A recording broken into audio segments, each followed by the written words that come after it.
Bonjour à tout le monde. Alors aujourd'hui, je vous propose de regarder comment on inverse une matrice avec la méthode de Gauss-Jordan. Donc si vous êtes à l'aise avec les systèmes linéaires, vous allez voir que les opérations sont strictement les mêmes avec la méthode de Gauss-Jordan. C'est vraiment la même chose en fait qu'on fait. Si vous regardez les opérations de la méthode de Gauss, ça va être pareil.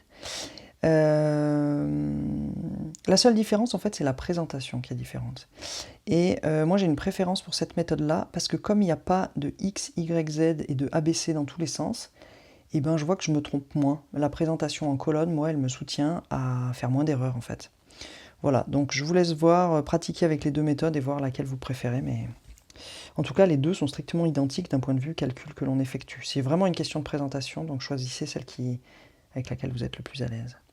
Alors pour la méthode de Gauss-Jordan, la présentation, ça consiste à écrire la matrice A, une barre verticale, et d'écrire la matrice I à côté.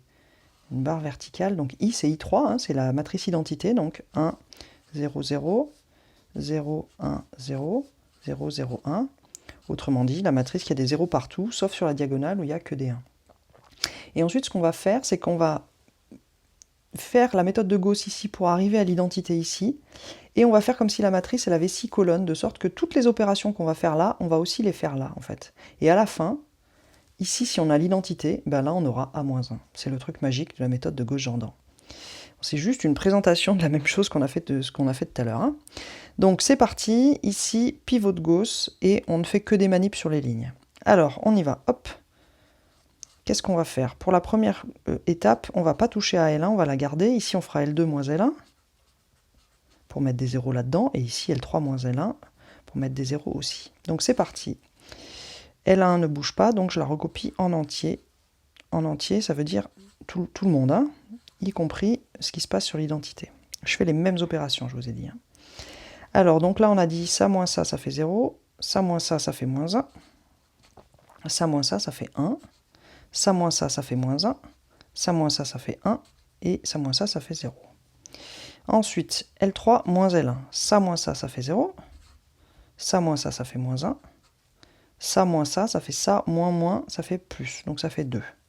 Ça moins ça, ça fait moins 1. Ça moins ça, ça fait 0. Et ça moins ça, ça fait 1. Alors, pour celles et ceux qui sont vraiment attachés au système, je vous encourage à regarder la tête de vos systèmes et de voir que c'est exactement la même chose après la première étape.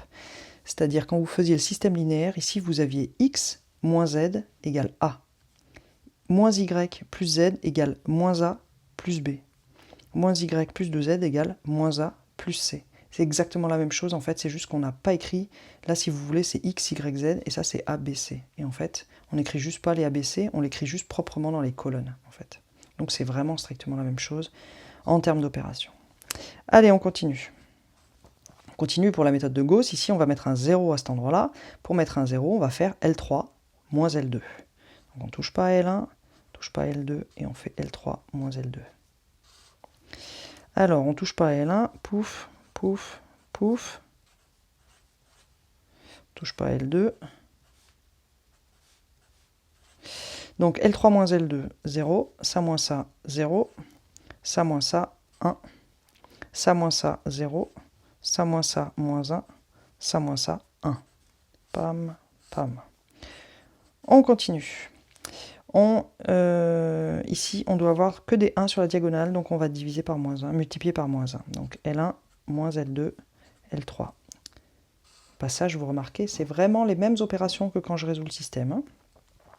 Donc ça nous fait 1, 0, moins 1, 1, 0, 0, 0, 1, moins 1, 1, moins 1, 0, parce que je fais moins 1 sur toute la ligne. Hein. Ici on ne touche pas, 0, 0, 1, 0, moins 1, 1.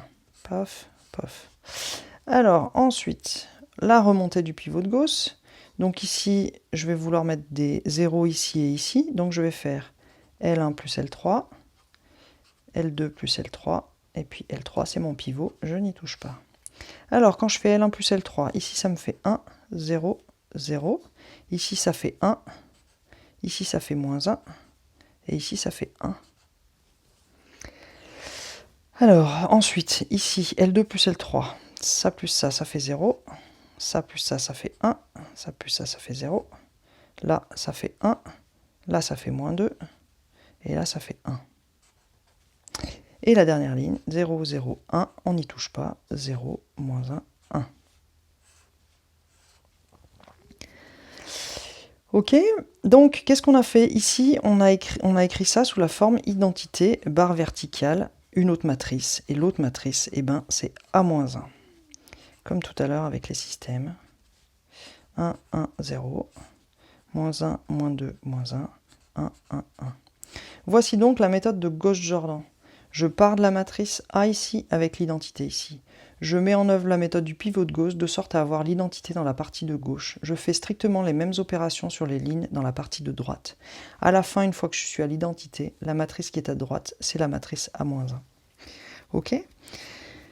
Donc voilà, j'espère que c'était suffisamment clair, que vous avez bien compris, que vous avez fait en même temps que moi pour pouvoir apprendre.